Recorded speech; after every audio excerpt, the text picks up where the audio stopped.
Be careful. Be careful. Welcome. My name is Dennis Saviano, and I will be serving as the moderator for tonight's candidate debate. Our sponsor is the Journal and Topics newspaper, headed up by the Journal's assistant manager editor, Richard Mayer. Before we actually begin, I would just like to offer our condolences to the family of Mount Prospect policeman Larry Rosenbarsky, a 20-year veteran of the department who passed away unexpectedly last week. We also would like, you okay? We would also like to introduce right now the mayor of Mount Prospect, Arlene Juracek, who will come to the podium and say a few words. Mayor Juracek.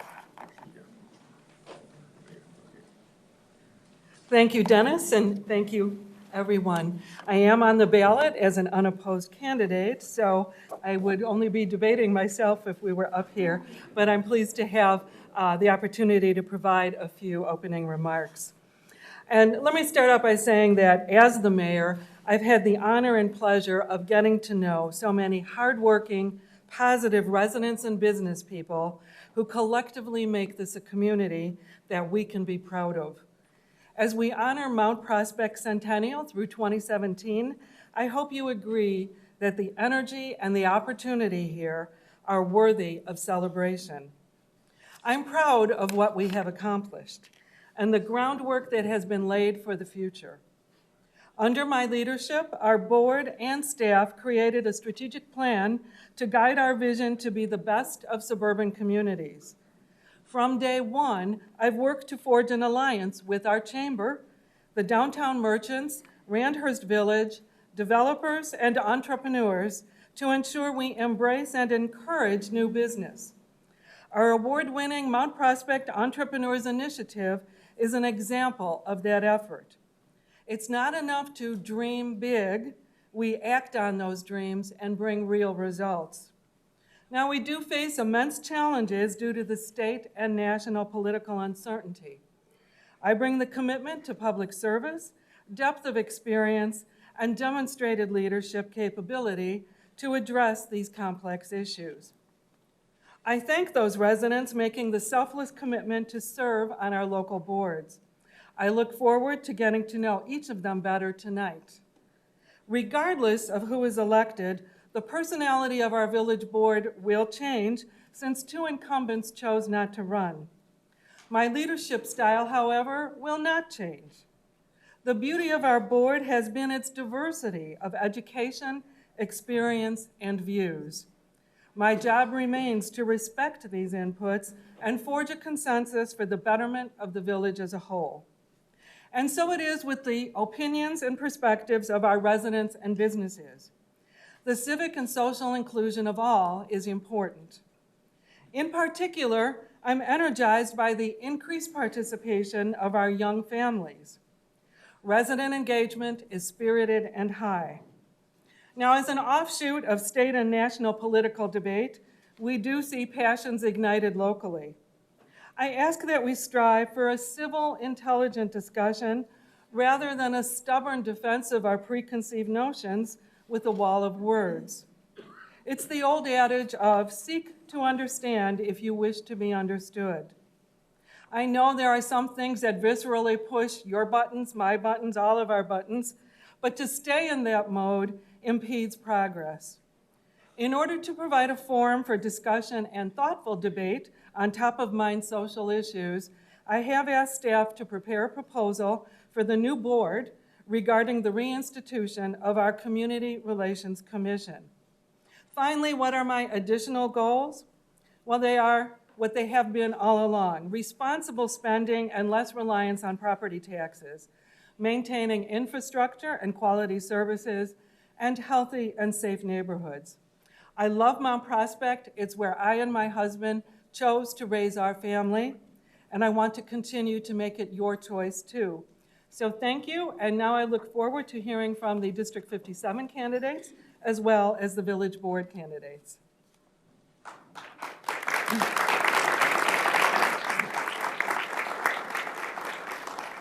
Thank you, Mayor. We appreciate that. You know what I was going to say is at the end of the debate, pastries are going to be provided by Central Continental Bakery, so I've got to look forward to that. But for now, let's review the format to be followed during debate. Each candidate will have 2 minutes to make an opening remark, 90 seconds to respond to the question being asked, and 1 minute to make a closing statement. A candidate may make a rebuttal to another candidate's response for up to 1 minute. At this time, I would also like to introduce our volunteer timekeeper, reporter Lauren Berry from the Journal and Topics. Lauren will have a stopwatch and hold up these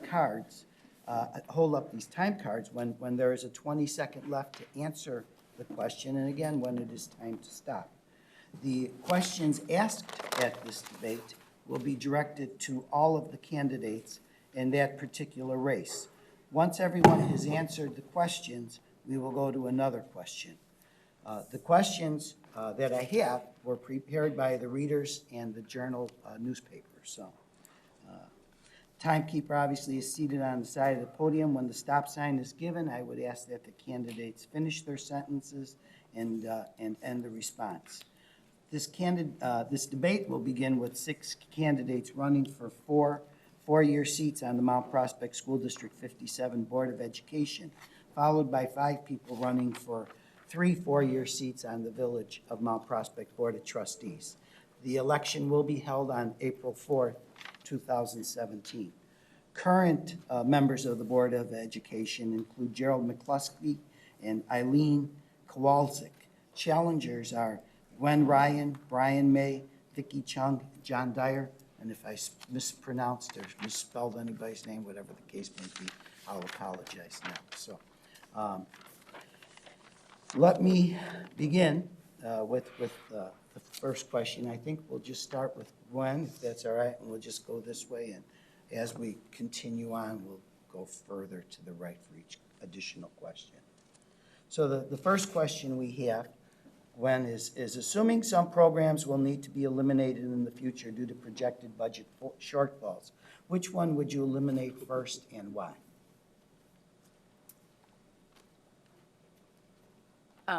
Before I answer the question, is it okay if I introduce myself? Sure. Sort of what motivated me to Sure, run? you can. I would like to answer that question, but I would like to first thank everybody for coming, and it's so great to see everybody so involved in the local elections. And each of you are stakeholders in all of these races, and so I appreciate your time to listen to what we have to say.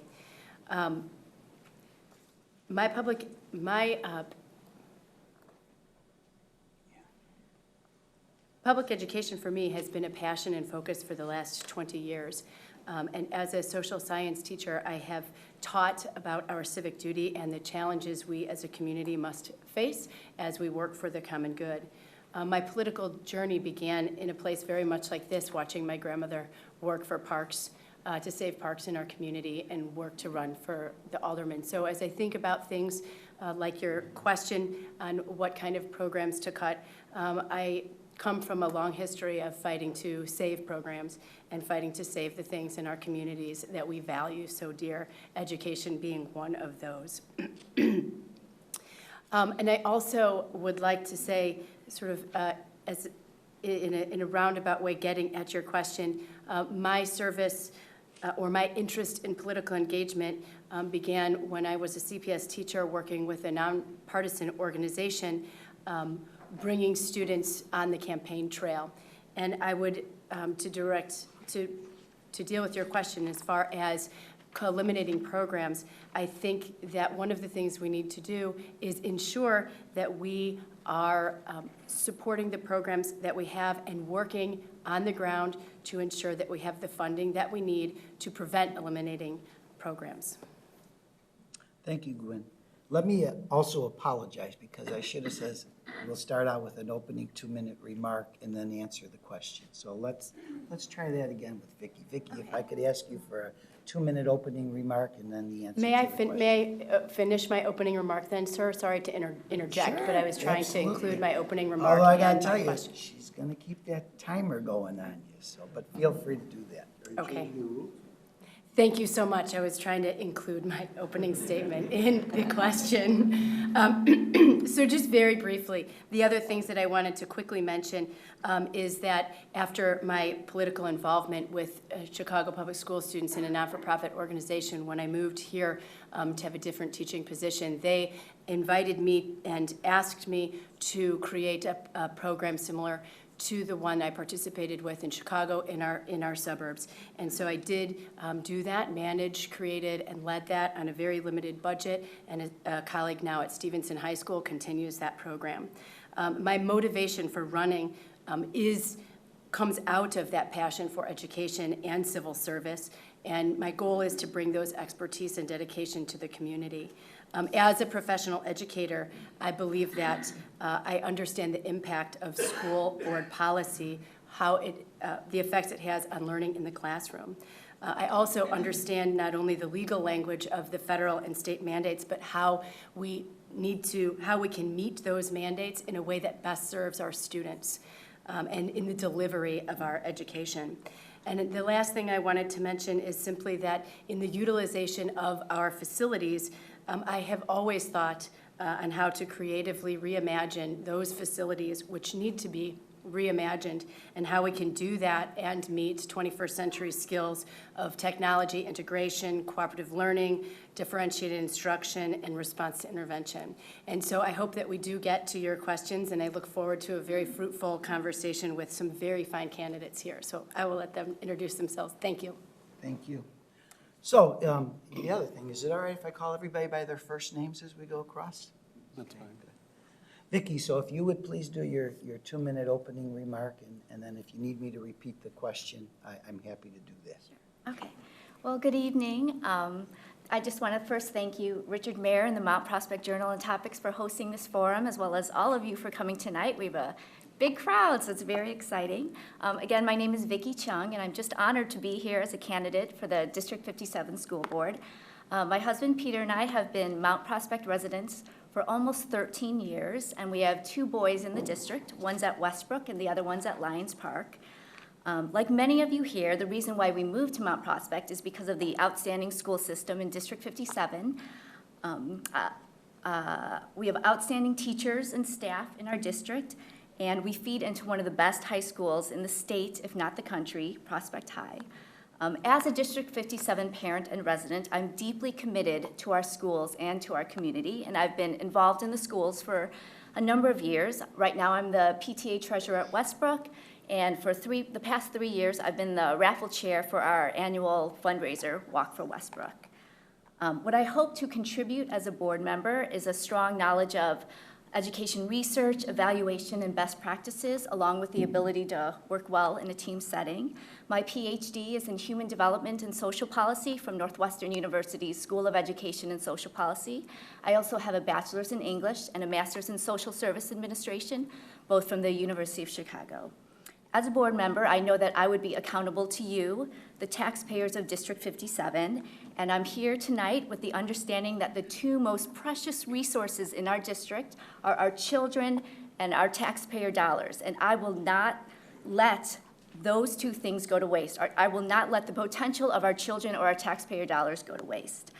I will work carefully to steward our district's finances while doing everything I can to ensure that all the children in our District 57 schools receive an outstanding education and are more than ready to succeed in high school and beyond. Vicki, did you want to answer the first question now? Yeah. Could you repeat it? I'm Sure. so sorry.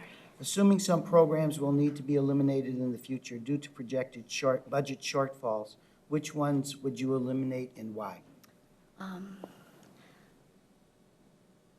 I would try to pinpoint those programs or services that have the least direct impact on our students, their education and their learning.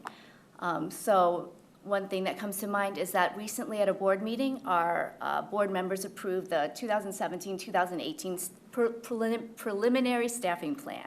And part of that included a number of administrative positions, important administrative positions, but administrative positions. So I'm thinking in particular of 3 assistant principals to help with teacher evaluation and overseeing students. Now, I'm not arguing that those positions aren't needed, but for me, those would have less of a direct impact on our students than, say, getting rid of art or music or something that's in the classroom and directed towards their learning. Okay, thank you. Eileen, would you like to make your 2-minute opening remark, please? Hi there, I'm Eileen Kowalczyk, and I have been a resident of Mount Prospect for 17 years. Also, thank you all for coming. It's nice to see everybody involved, and it's also nice to see that there are 6 people running for 4 positions, and people want to get involved and be part of the community. I have 5 children, one of which is now in Prospect High School, and 4 that are in the District 57 school district right now. My husband is a Mount Prospect resident when he grew up, and he wanted to come back because it's a community he wanted to live in, and I want to live in. We actually bought our first home as a first-time buyer and wanting to move out in 5 years or whatever, but we could never find the perfect house in this district, so we added on, and we're still here in District 57. I ran for office 4 years ago because I want to be involved with the district and the community, and I wanted to see how the process worked and what was involved, and there is quite a bit involved in running a school district and being responsible to taxpayers, but also being responsible to our students. And it's been a wonderful experience. And I'm thankful that I got that experience, and I hope to get that experience for the next 4 years. And then to answer your question, I mean, we did just approve the administrators and new hires, and I would have to agree with Vicki, that would be one of the least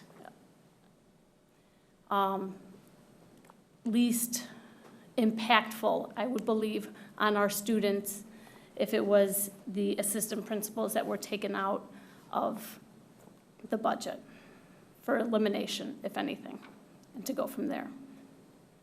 But I want our kids, we have so many programs, math support, literacy support, and these help children who need a little bit of help or a lot of help.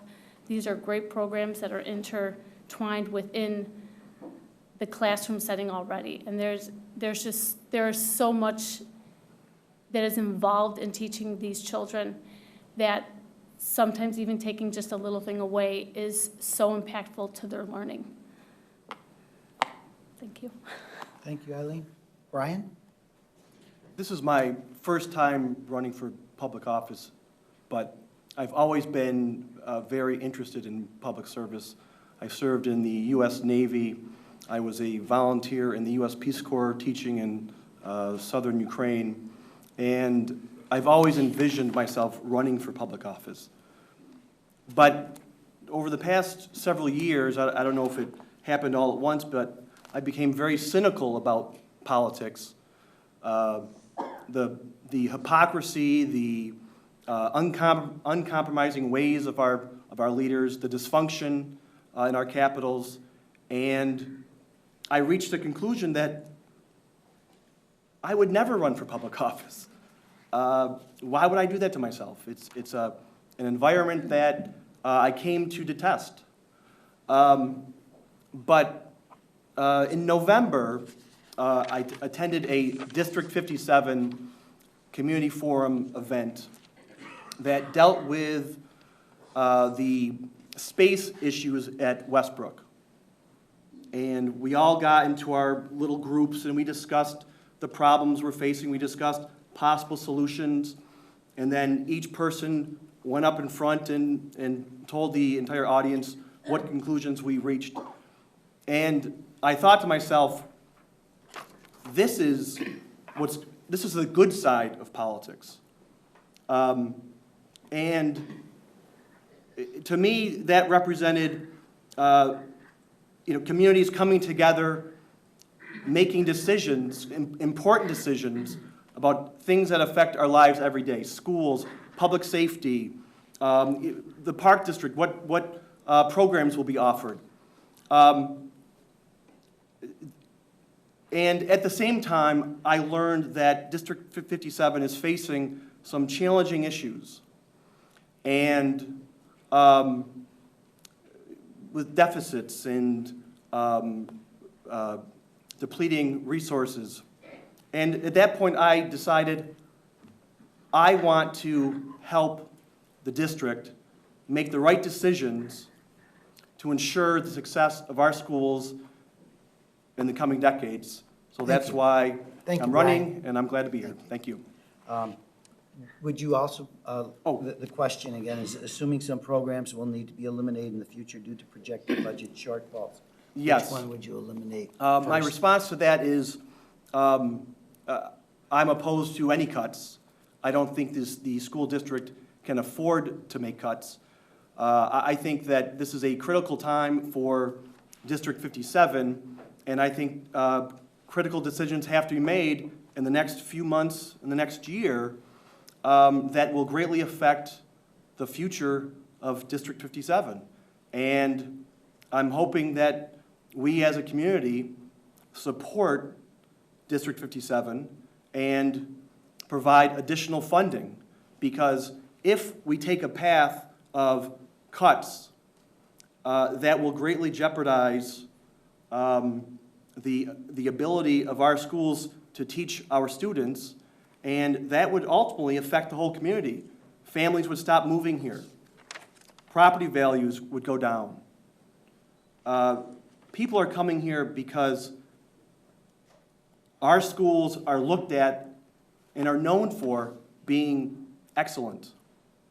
If we go down the path of making cuts, of cutting teachers, cutting programs, I think that jeopardizes our whole community's future. So I would not advocate for cuts. Thank you, Brian. Gerald? Good evening, and thank you for the opportunity to participate in the debate.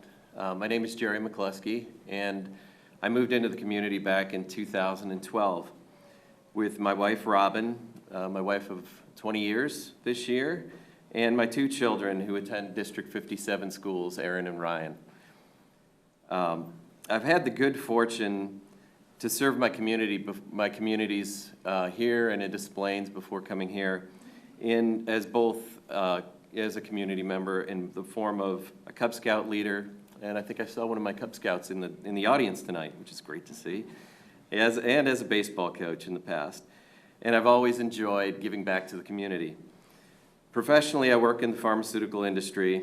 Over the last 30 years, I've had a great opportunity to work at small and large organizations in various roles of finance, marketing, and operations. Many parents that I speak with in the community say, I moved to District 57 for the schools. I count myself in that group. Like many of you, I moved to Mount Prospect because it's a family-oriented community with a great asset in a fantastic District 57.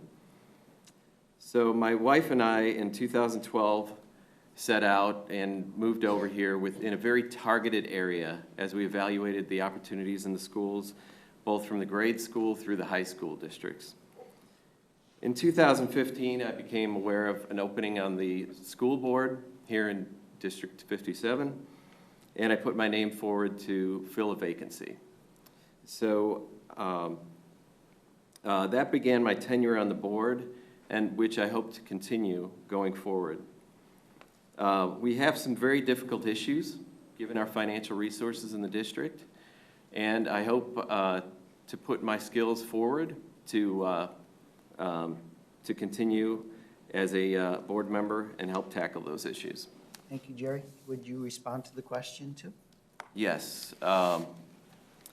In looking, I've had the good fortune to actually be on the board for the last couple of years, so I've developed a good understanding of the issues facing the board. And, as we all know, there's financial constraints. We have limited revenue in that our source is property taxes, which basically grow at CPI. And having a great community that we have here, the schools are a big draw to the community, so we bring in continually more students. As a result, our costs continue to go up.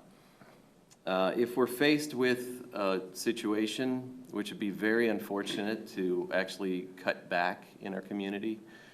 I think we would first have to evaluate the revenue sources, but faced with cost reductions, I think we would probably start with issues that are non-program oriented to reduce first.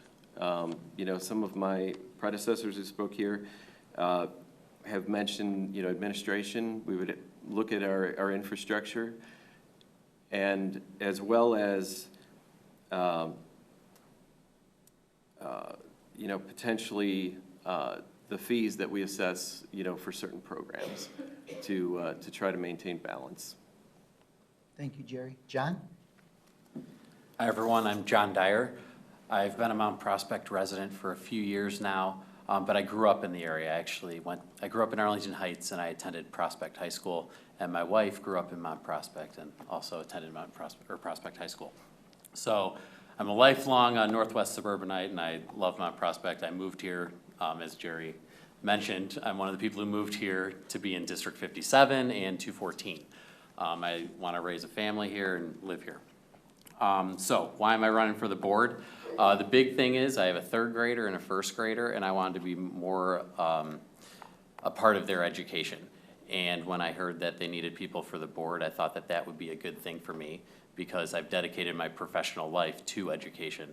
I've been teaching at Hersey for 9 years now, and I've also taught summers at Loyola Academy out in Wilmette for a number of years.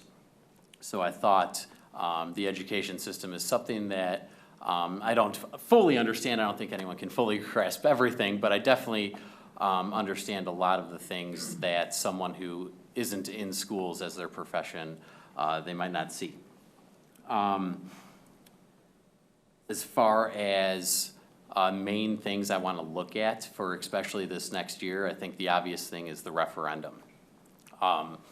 We're looking at a major deal with, we're spending more money than we're taking in, and we're already spending we're spending way less per kid than all the districts around us.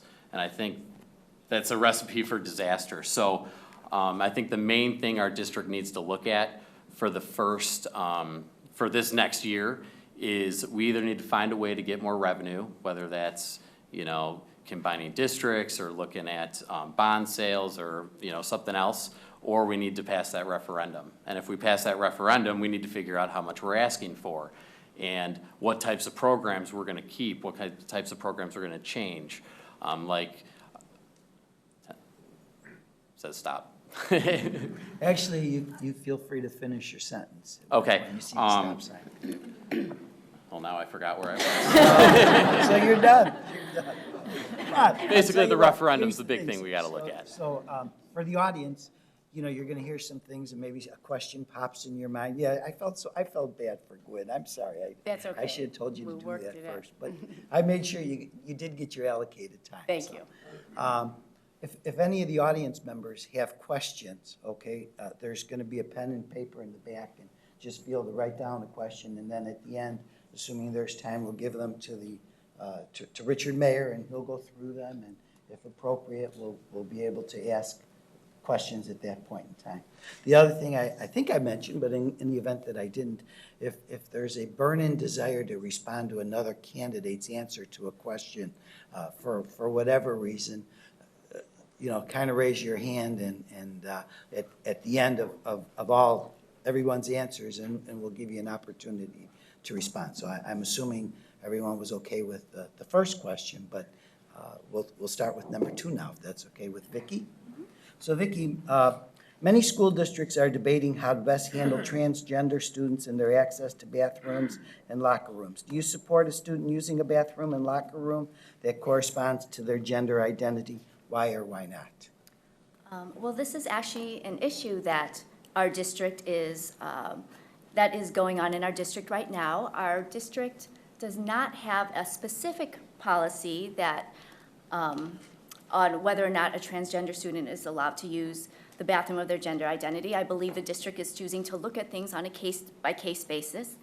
I think for me personally, my General stance is I do support a transgender student's use of the bathroom associated with their gender identity. So I would support that student's rights.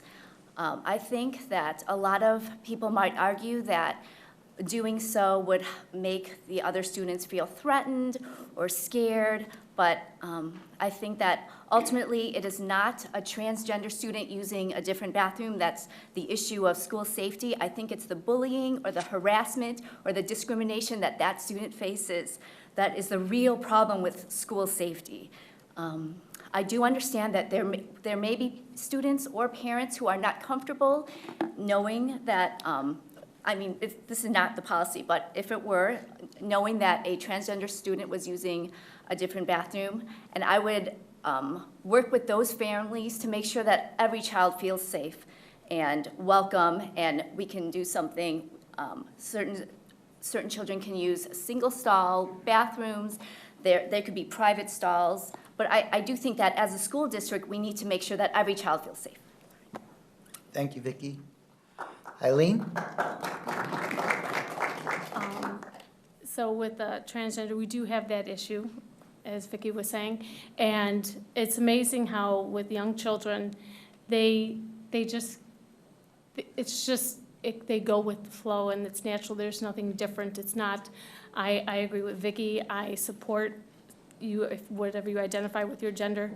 And the school district administration will work in an individual case-by-case basis as this happens and occurs and find out the right situation and the right place for wherever that child needs to be. But I do support that policy also. Thank you, Eileen. Brian?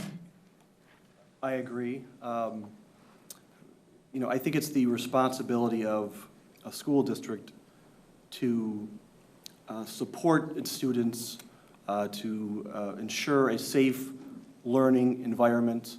And with the transgender student, this is a student who is going to be vulnerable and going through a great deal.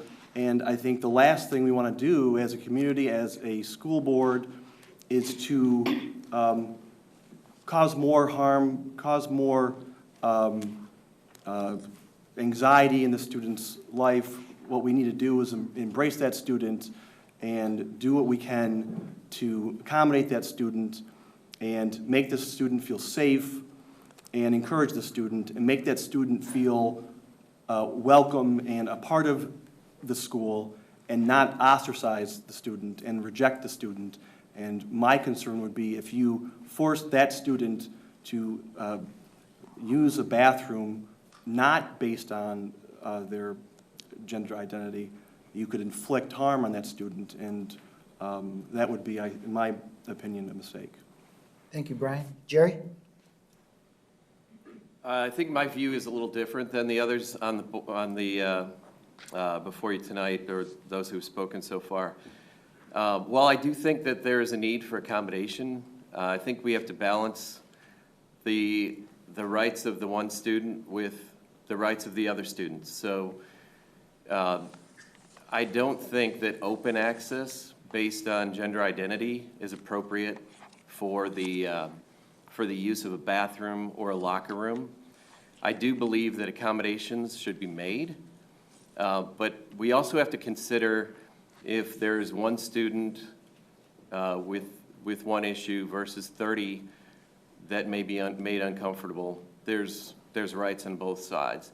So I think we as a district have to consider both sides of the equation and not jump to an immediate conclusion that everyone will be comfortable with one entering, with others that may be uncomfortable. So I think, mine is one of balance. I think there can be accommodations, but I don't think that is the answer to allowing one student to choose and potentially impacting others.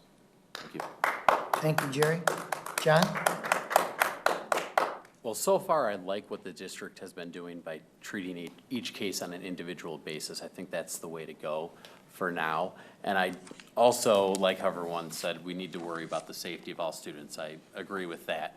One thing I'd like to add to that is we also need to be worrying about teaching our kids to respect each other. You know, whether they agree with them or not, that's one thing, but they need to respect each other too. So I think that needs to be a part of the whole situation. As far as policy is concerned, like I said, the one at a time thing is working right now, I think. But I think we're in a very good position where just in the news the other day, it said Palatine's district passed a policy for transgendered students. And I think if we needed to go that route, then we, you know, our neighbors down the road, we can look at how their policies worked and adjust accordingly. So we kind of have a head start on them by being able to observe. Thank you, John. Okay, any rebuttals for I anyone? still get to answer it. I'm getting lost over Oh, here. my goodness. We're good. What is That's going okay. on? That's okay. You're showing everybody I can speak up. So, you know, I was just listening to everybody, and I think one of the things that I'd like to just add to sort of what's already been said is I do believe that it's important that students feel safe. And I think one way that's really important that hasn't been mentioned yet for students to feel safe, for students to learn respect, for students to feel comfortable, is to educate people on what transgender means. And I think that part of the problem is that people are unaware of what the difference is between sex, gender, gender identity, gender expression. And this is one of the areas that, as a teacher, I bring experience to dealing with how the different students share their stories with me who are transgender, the longstanding professional relationship with a mother who has gone through this with various schools in Oak Park. And so I've learned a lot from her. And from those experiences, I realized that knowledge on the topic is very, very important. And I think that's not only for our students, but for our community. So that's what I'd like to add to that. So, thank you. Thank you.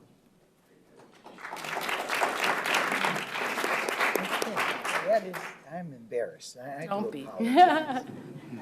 Eileen, what strategies do you recommend to ensure success for the upcoming referendum campaign? Meaning, as a board member, what will you specifically do to ensure that there is a positive outcome? For a positive outcome, there'd be community engagement, which is what, as a board, we have been trying to do more for the last couple of years. Getting a group together that is a parent community, maybe even a non-parent community, to get out the word of what our programs do for the students and for the community. That a good school district increases your property value.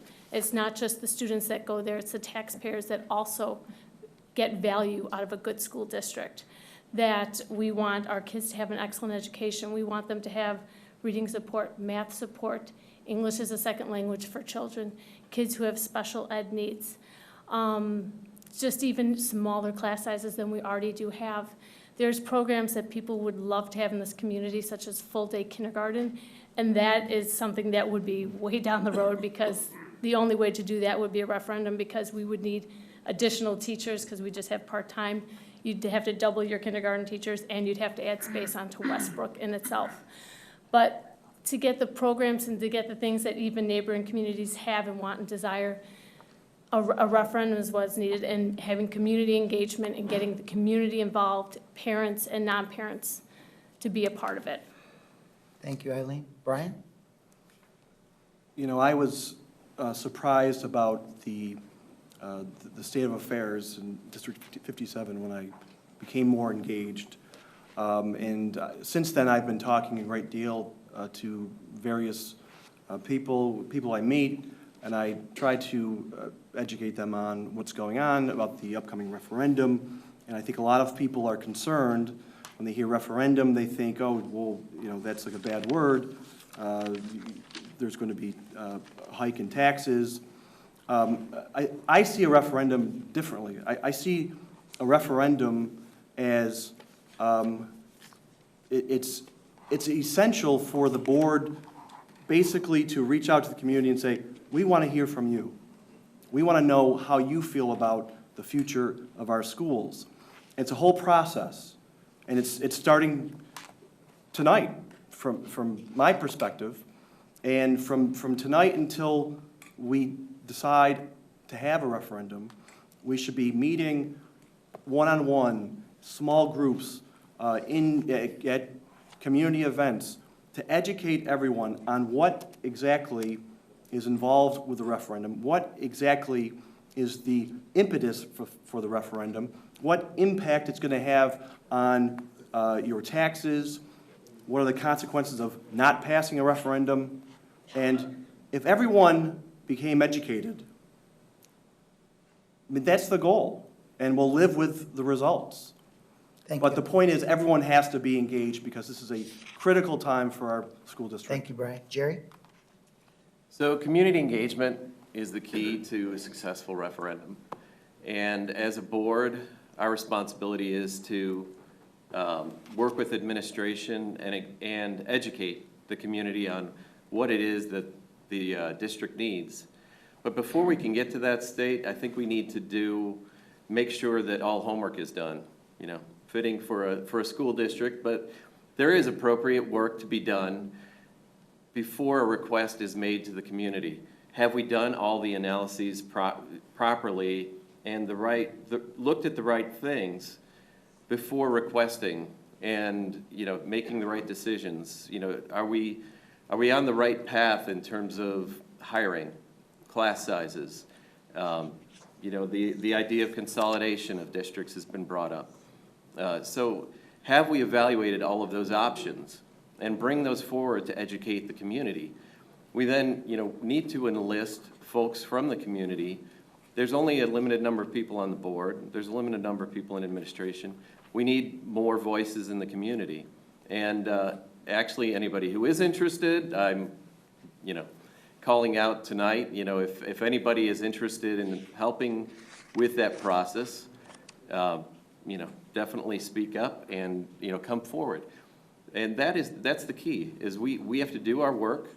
We have to spread the word and educate as to what an appropriate need is and utilize other members of the community to get the word out. Thank you, Jerry. John? I was kind of talking about this in my opener, but, you know, and with the referendum, I mean, the big things we need to do right away are we need to figure out what we would lose if we don't get a referendum. We would need to figure out what exactly we're asking for monetarily if there is a referendum and what that's going to include. Like, is the referendum just going to allow us to keep running how we are, or is it going to do things like make the after-school care cheaper, or, you know, and add teachers and whatnot? And then we also need to look at other ways to make money if there are any. And we need to take all this information and we need to find a way, not just to get it out to parents, because I think the district does a great job with that, but we need to get it out to community members too, who don't necessarily pay attention to the schools because they don't have children in them. So whether that be a mailing or door-to-door, whatever, we need to figure out a way to do that. And then at the end of the day, it's going to be up to the community to decide. Thank you, John. Gwen? All right. So I think you can see there's such wonderful candidates running for this election. You know, everything that people have said, I just want to highlight. I think Brian's idea of sort of having this vision for the future is really essential, that as a community, we know and we share a vision for the future. And then I would agree with Jerry that there needs to be some work looking to see what we can change or shift or cut that's not to help balance the budget. And I agree with John, too, that we need to ask questions of, are there other revenue sources? Do we only have to rely on property taxes? Or are there other ways to use our facilities to gain revenue? And then after that, and I was also going to say, you know, I think consolidation is a good thing to look into, but I don't think a district would want to consolidate with us without having our taxes match their taxes. And I think that's a significant thing to pay attention to.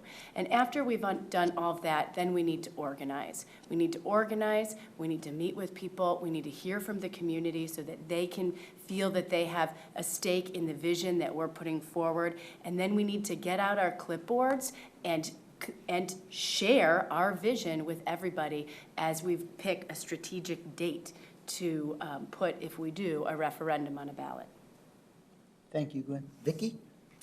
I mean, Yes, I agree. We need to demonstrate, the district and the board needs to demonstrate that we've researched all other options before going to a referendum. I think a referendum, it's always the last resort option, but it's never the last minute option. So the research has to start very early in terms of thinking, what else can we do to raise revenue, to trim costs? I agree that it's so important to have strong community engagement involving not just the District 57 parents and teachers, but especially those adults with no kids in the district, and to get their feedback. We have a lot of people in District 57 who are living on limited incomes, who just don't have the extra money to go towards an increase in property tax. So we need to involve them also in this decision. I think it's so important to get the word out, as Gwen was saying. And one thing I want to also add is that the board would need to demonstrate that we can be trusted with your taxpayer dollars. So right now, we're operating under a deficit budget where our expenses are outpacing our revenue, and we need, at some point in the next few years, in the 3 or 4 years, we need to rein that in and have a balanced budget. Yes, thank you. Thank you, Vicki. Okay, I'm going to ask for 1 minute closing remarks from everyone now, and we're going to start with Brian. I'm actually going to opt to comment again about the referendum because I think it's so important. I don't think we should leave here tonight with the impression that we can have a referendum or not have a referendum, that we may somehow find some extra money somewhere lying around to close the budget deficit. The reality is the school district is running out of money. That's plain and simple. And I think we have to stop tiptoeing around this. It's a fact. There are deficits running every year, 2 million this year, 3.1 next year, 4 million the next year. If more revenue doesn't come in to the district, this district could potentially be insolvent and not pay its bills. That's a reality. So we can't push this down the road and say, let's study it, let's talk about it. We have to start right now making decisions. If we don't, severe cuts will be made. Thank you, Brian. Can you Very quickly. Continue with your closing remark, please? Thank you. 1 minute. Oh, great. District 57 is part of the foundation of this community. If it thrives, this community will thrive. More families, larger population, new businesses opening, higher property values, increased tax revenue. Unfortunately, right now, we're facing some great challenges, and if the school district declines, our community may decline as a whole. That's why I'm running. I'm running because I want to be involved in making the right decisions for our school district and for our community to make sure that we are successful, our schools are sound for the decades ahead. So Thank you. Thank you, Brian. appreciate Jerry, your time. can I get your closing remarks, please? Sure. Mount Prospect is a great community, and we all moved here for different reasons, but many of us moved here because we have a great school district and a great family-oriented community. I think we all realize that good schools benefit all of us in the community, not only those of us that have children in the schools, but those who don't have children in the schools also benefit in the terms of home values. We have some difficult challenges ahead of us to maintain that standard of excellence that we've had in District 57 for many years. And it's going to be up to the board to manage some big decisions in the upcoming years in order to appropriately balance potential cuts, potential sources of revenue, and, will there be a referendum? Will there not be a referendum? And how will that be managed?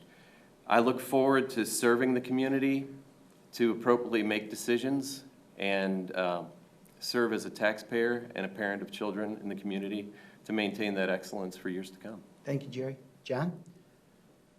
Mount Prospect's a great town, as everyone said, and everyone here knows that. The school district's great. Yes, it does have its problems, but overall, it's fantastic. And I want to keep it that way.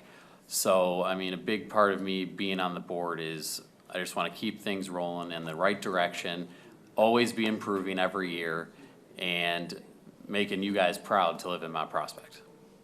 Thank you, John. Gwen? I'm just going to make one comment about the referendum, and then I'll give my closing remarks. I think what people are trying to do is not tiptoe around the discussion, but illustrate the importance of due diligence before we ask the community to vote. And I think that's what people are trying to say. Let's make sure that we've communicated to the community, done our due diligence, make sure that we understand everything we need to, and then strategically go to the community with a plan. So that's what I'd like to just say on the budget. And then just generally, again, I think it's so great to live, as everybody has said, in Mount Prospect with a community that's so interested in local politics. So I thank all of you for coming. And just remind you that if you do have other questions, we are jointly hosting a meet and greet tomorrow that will take place at the library from 6:30 to 9. So we would welcome any of you to come and talk with us, each of us personally, and express your concerns or questions. And I am proud, as John said, to live in Mount Prospect and appreciate the opportunity that I've had here tonight to share my views and thoughts. And I hope that people will consider voting for a board that has balanced expertise, so that we together can focus on delivering the best outcomes for our students who, as a community, you are investing in. Thank you. Vicki? I just want to also thank everyone for coming here tonight to listen to us speak. I think for me, as I think about all these issues that our district is facing, so it's our declining fund reserves, it's our increasing enrollment combined with the lack of building space, it's our aging middle school, which we haven't talked about tonight, that needs some repair. So thinking about all these things, the question that comes to my mind is, given limited resources, how can we best enhance our children's education and their success in school? And so what we need to do, I believe, is that we need to make sure that we continue to support our excellent teachers and staff. We need to make sure that we have the kind of school atmosphere where every child feels respected and safe. We need to keep our class sizes small. We need to have a balanced budget. We need to involve and actively engage all of you, our community members, our District 57 taxpayers. And as taxpayers, all of you are part owners of our District 57 school system. So as a board, we would be responsible and accountable to you. Thank you. Eileen? Thank you for having us all here tonight. You know, just speaking regarding referendum and everything else that's going, you know, our property taxes are the biggest portion of our budget. We don't get as much from state and federal taxes as maybe other towns might. And we spend a lot less than all our neighboring towns. And we have a great school district that people want to go to, and that because of that, our enrollment has increased over the years, and actually this current kindergarten class is the largest they've had in a long time, and mine being one of them. And that just goes to show you that people want to come to this town and want to come to this school district and be a part of this community. And that helps with our property values, and it helps with our community. And in order to maintain that, we do have to think of a referendum to keep our property values up and people wanting to come to our community and be a part of our community. And thank you very much for hosting us. Thank you, Eileen. Thank you to all the candidates. We appreciate you coming tonight. I wish there was more time for answering questions. Richard, are we going to have time afterwards, or? Okay. All right. So give them 2 minutes right now for any questions. Do you have any questions with you? I'm getting up. 2-minute break. Okay, just exit behind you, and we'll go from there. Thank you again for coming tonight.